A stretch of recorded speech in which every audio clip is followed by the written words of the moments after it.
यह कहानी प्राचीन समय की है, जब किसी किरातों के नगर में देवराज नामक एक ब्राह्मण रहता था।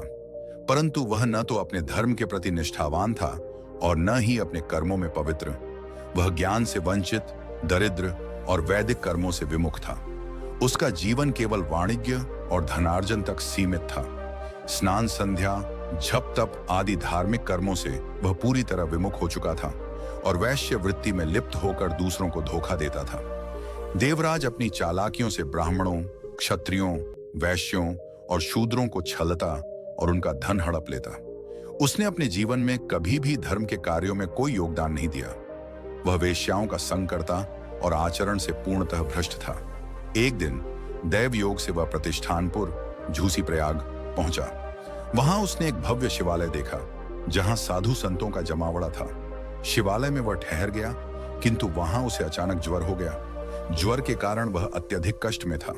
उसी समय शिवालय में एक ब्राह्मण शिव पुराण की कथा सुना रहे थे। ज्वरग्रस्त देवराज शिव कथा को ध्यानपूर्वक सुनने लगा। इस प्रकार 1 माह बीत गया।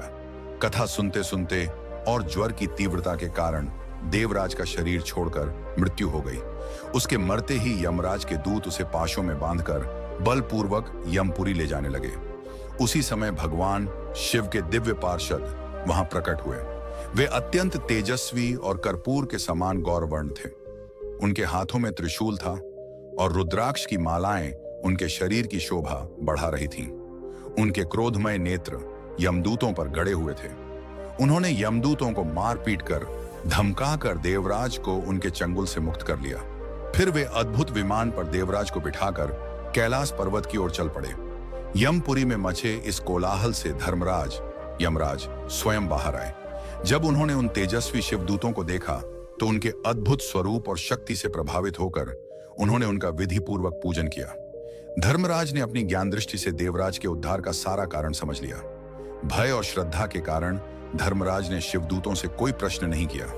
उन्होंने केवल उनकी स्तुति की और उनका सम्मान किया। शिवदूत देवराज को लेकर कैलाश पहुंचे और उसे भगवान शिव के समक्ष प्रस्तुत कर दिया।